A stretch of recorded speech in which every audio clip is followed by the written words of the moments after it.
Hello, and welcome to a new Let's Play of mine, Hyperlight Drifter. This is by no means a new game. It is quite old. I think not old, but maybe 3 years old. 2015, maybe 2016. But it's certainly a newish game. It was quite popular, in fact, a number of years ago, and it was rightfully so. It is actually an impressive game from what I have seen of it so far, and I have a lot to say about it. And it's especially fortunate. Fortunate that I'm playing this game right after Hob. And you'll see what I mean as I play it and I start talking more about the two of them. In any case, beginning a new game here, standard, I would be doing New Game Plus. If I had unlocked it, I, as a person, tend to enjoy playing... Is there a space? Nice. I, as a person, tend to enjoy playing on high difficulties. It's more satisfying that way, and that's the kind of gamer I am. And just now, I'm not sure you were paying attention, I named my character Bean Bean, because he's blue, like a jelly bean. I think it's cute. I like it. No, there's going to be a cutscene here. This is interesting. This game, like Hob, completely free of dialogue. So me talking over it, I might not lose as much out of it as no, definitely. There's a lot of ambient soundtrack playing right now. But I'll take this opportunity to briefly explain things in general because it's worth the time, just having a moment to share things. Excuse me while I concentrate. No, I don't need to do that. Unfortunately, this might be worth mentioning. Unfortunately, this is the second time I've started this episode. I just lost 40 minutes of recording. My computer crashed on me again. The same exact crash as what you saw in Flame in the Flood episode 12. I think it was episode 12 where it ended. This music is woefully loud. So there you have it. So unfortunately, I'm doing this again. Commentary is going to feel a little bit stinted. After all, I just felt like I explained all this within less than an hour ago, so I apologize. But hey, on the bright side, I get to practice it again. Now, is anyone else getting End of Evangelion vibes from this? Evangelion, the Neon Genesis Evangelion anime. It's, yeah. This is so totally worth mentioning. I hope, like me, you're getting a certain vibe of uneasiness and discomfort. Like I am. This is... Especially going into... Now, that was interesting. That animation looked rotoscoped. That footstep. It looks almost straight out of that game, Flashpoint. Yeah. Yikes. To say the least.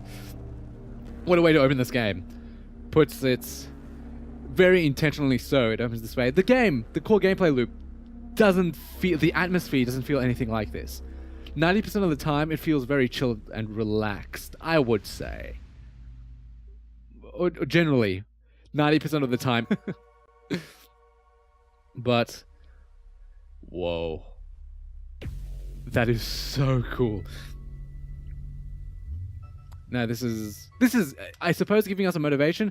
I guess like Hobby doesn't necessarily give us an initial motivation all that well.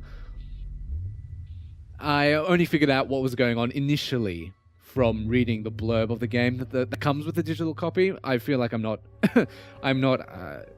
exaggerating my inflections enough. That's important to me. So yeah, some of these animations look rotoscoped. Beautifully rotoscoped. And rotoscoping is the art of... It's a form of animating whereby you... Instead of drawing from hand, freeform, using a camera or lots of quick images, you record somebody else doing a certain animation or a movement you want to emulate, and then you take that source material and you draw over it. You outline it to create, and it creates these really fluid animations that look, oh, you okay, little buddy? Bean? It's okay. You'll be fine. You can press A to dash.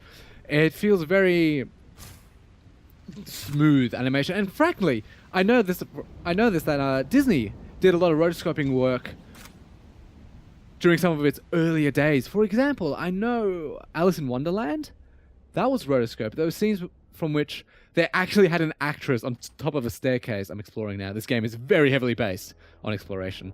They had an actress on top of the stairs actually acting out what Alice would be doing. And then they would take that, rotoscope it, and create it into Alice in Wonderland. It's beautiful, wonderful, really, sincerely.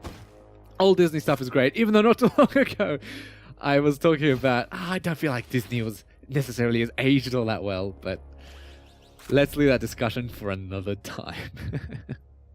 Yes, certainly, this game is very heavily exploration based, and you will come off, there's so much to be spoken about the level design and how it encourages this, not just that it encourages this this exploration, but also how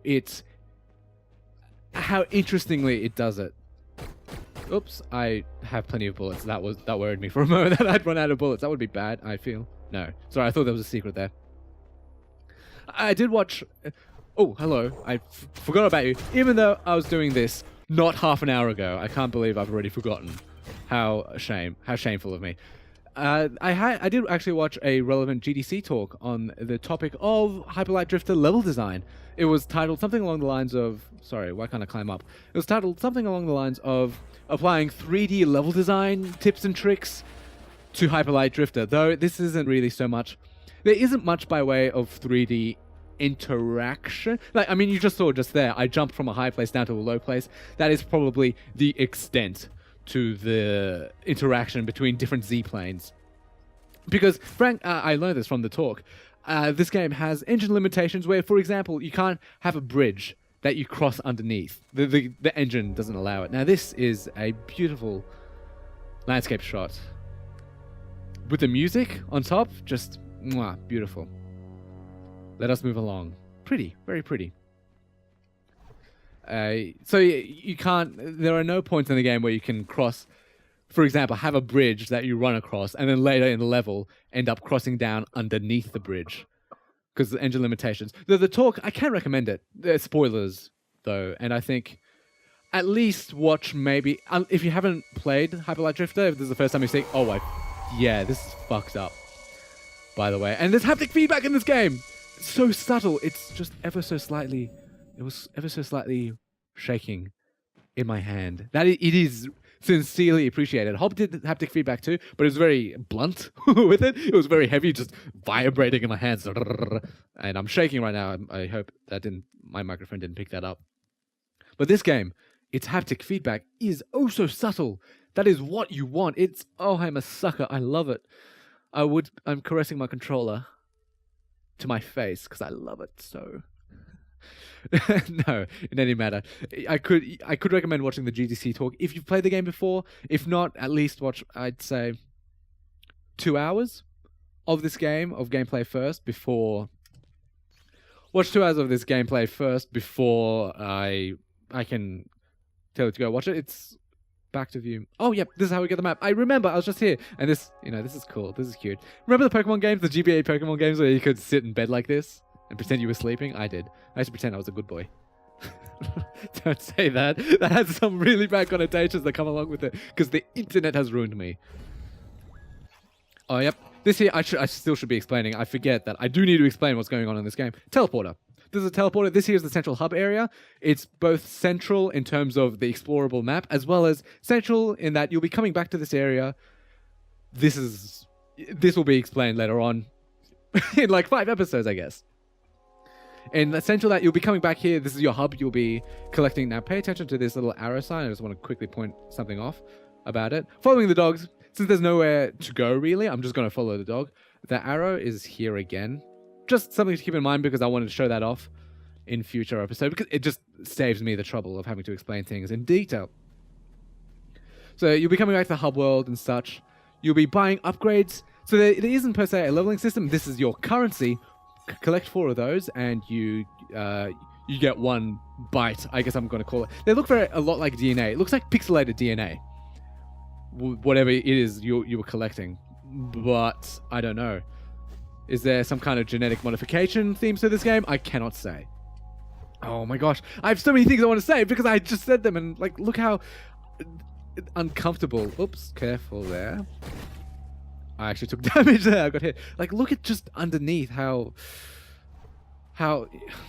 that menacing, sinister red glow coming from the bottom, as though it's the very gates of hell. And then suddenly, in contrast, this lovely blue color, just smooth and oh, hold up! I remember I found a secret. See, I'm still discovering things in this game. Am I meant to go right here? This is the second time I've seen this place. First time was 30 minutes ago on camera. Just, hey, look at this. The game, very exploration based. So at times it feels there's this interesting feeling where oftentimes I'll discover something and think, oh, wow, lucky I was paying attention and I actually went there. But I realize that's probably by the game's design. It's probably by the game's design because the game is kind of... Not only does it enforce you, or give you initiative to actually explore. I mean, for the most part, the only way to progress in this game is to be exploring. But it provides incentives to be exploring as well. For example, those coins, those upgrades are really worth it. And the upgrades themselves, they're not game through levels. And it's not like Hub where you just, more stamina, more stamina and more health.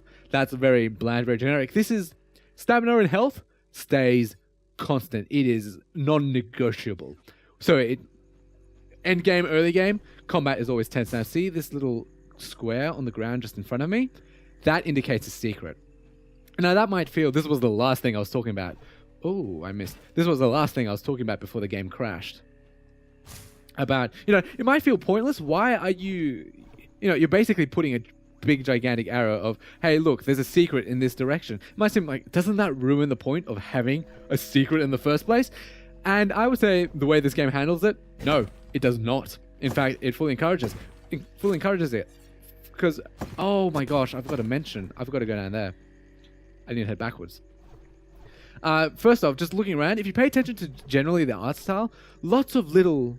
was it like this? Yeah. Lots of little squares to be found, just hanging around in the art style. Places in the trees, on the ground, everywhere. So these little squares actually blend into the environment. Like, look at the trees. There are these sort of, those darker grey pixels. They form almost a square. So these square-like patterns, that square on the ground, blends in a lot of the time. I have missed plenty, even though I think it's really obvious. There's also the matter of the fact that this game's level design is very heavily determined, or is very heavily influenced by its camera, which is excellent. My opinion, yeah, I'm going the right way. In my opinion, in 2D games, the camera plays a huge part in how the game plays out. Now, see, I wanted to show off this place. This is another element of level design. I was just up in that top left corner. This game does an excellent job of, because it's so screen-based, because I can walk off screen and it'll load up a new screen, unlike Hob where it's one continuous screen. Because it's so screen-based, what you're seeing there is this game, this level, basically telling me, hey, look, there's something in the top left corner. And the game is very consistent about this. If it shows you that there's something on this screen that can be reached, but you're not sure how, it means it can be reached through this screen alone. Sorry, I kind of like swallowed my own spit, so I stopped talking. But it definitely is saying, hey, there's an area in this screen that you can reach it. You should go back and explore it a little bit. Try and find it. See? New screen, new area to explore. Yeah, dead bodies. This game, very gritty. Oh, I have bullets I can use. And your bullets can attack... Whoa, he fell through the ground. That probably a bug. The game does a... your bullet hitboxes can hit 2 enemies at once. That's really neat. See, like you saw just there, the camera locks. Horizontally, the cameras lock. So this place suddenly feels like an arena and there's no really safe place to hide. So if the game shows you there's a secret area or a little thing, a little alcove you can explore on the screen, you have to be able to reach it on this screen, and the game is very consistent about it in this way. There are a few exceptions, but the exceptions are really well, I would say, flagged. They're flagged generally quite well. You'll be able to tell when there's an exception. Like, for example, you walk through a door and then there's a sudden really small, tiny little area, and you can kind of... I'll point it out to you. I won't bother explaining it because my words... Show, don't tell, I would say. Now, ooh, dearie me. See, this game is... I want to talk about grittiness and horror. I remember talking in Hob. I briefly mentioned how I felt... I don't understand horror, or grimdark as well, as a genre in and of itself. This is our moment-to-moment gameplay motivation. These triangle things we're collecting. There are 8 of them in each level. See, it powers up the central area somehow. I'm not sure what it unlocks. Not sure. I'll show you what I do know it unlocks when it happens, but as of right now, I'm not sure why. Oh gosh, I fell. How embarrassing.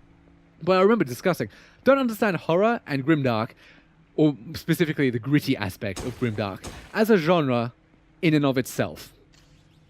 What I mean by that is, what this game is doing. There are elements of grittiness, but predominantly horror. Like right now, playing this game reminds me of Fez. Why does it remind me of Fez? Predominantly, I think a bit shallowly, on the surface level, the color palette. These beautiful greens here and the blues up there. That color palette reminds me a lot of Fez, and it's so... the music as well. You can hear it in the background. Just listen to it. Very ambient, very relaxed, very chill. Reminds me of Fez. I'm playing around, I'm relaxed. But don't forget, I was just walking past. Oh gosh, phone call. Excuse me a brief moment. And I return in full gloriousness. Man, I'm getting very lucky with phone calls. No, but if I recall what I was saying, oh yeah, look, another teleport. Now I can teleport back and forth between the central hub area and this area here. But I was saying, I was just walking past dead bodies. I was just walking past the very earlier. We just saw a frogman dragging away a corpse into another pile of corpses. What the actual hell? And this here is, I guess, some backstory to the game. See, look what I'm talking about. Look how bloody that is. It's gritty. It's horrific. And earlier, and just walking out of the hub area, remember I was mentioning that there's that sinister red dark, as if I'm looking into the depths of hell itself, and it's just uncomfortable and disconcerting. Yeah. So I feel definitely the case with horror and grittiness. If you want a good example of grittiness, play Bastion. Just play Bastion. I absolutely wholeheartedly recommend it. Go ahead and play it. Oh no, you okay, little bean? You can make it. Yeah, it's like, I'm sure we've heard of the engagement curve. You need to have peaks in your game, movie, book, whatever. You need to have valleys to relax and such. So, it's this constant pattern of peak then valley, peak then valley. That's, I feel like, horror and grittiness. Again, see, there's that little square there. Horror and grittiness are these kind of qualitative multipliers, so to speak. They enhance what's already there. So in an action game such as this, moment-to-moment gameplay, it's like, it's kind of chill. It's sometimes intense when we're fighting, like, for example, right here. Suddenly this game becomes very intense. And it's done. Whew. Over. I think that's, there's no real element of fear or horror in that. But that's not to say the horror doesn't really make these moments... The horror stands out. It definitely stands out. And the fact that they're... Oh, sharmuta. I mean, don't say that word. These guys, they hit hard for a start. They do 2 points of damage as opposed to 1 point of damage. Oh, careful, those things explode. Ooh, careful. I need to be concentrating. That was far too easy. Ha. The horror, it sort of multiplies, it enhances what is already there. And I love it. I am a huge fan for horror that does that. That's how I think horror should be, which is why I was saying I don't understand horror. Oh, there's something I can... Oh, there was something I could pick up there. That's why I was saying, horror as a genre in and of itself doesn't really make sense to me. Because why would I watch a horror film when, it's just to be scared? But I think, whereas watching an action movie where suddenly it has these horror elements come unexpectedly out of nowhere. Honestly, much more notable and much more worthwhile. I would say that's my personal taste. That's my personal take on matters such as story. Grittiness, I feel the same way. And you know what? I realize we're approaching the 20-minute mark, so I'm going to take this as an opportunity to say thanks so much for watching. I do appreciate your viewership. Stay tuned. There's going to be a lot more Hyperlight Drifter coming in future. But until then, have a nice day.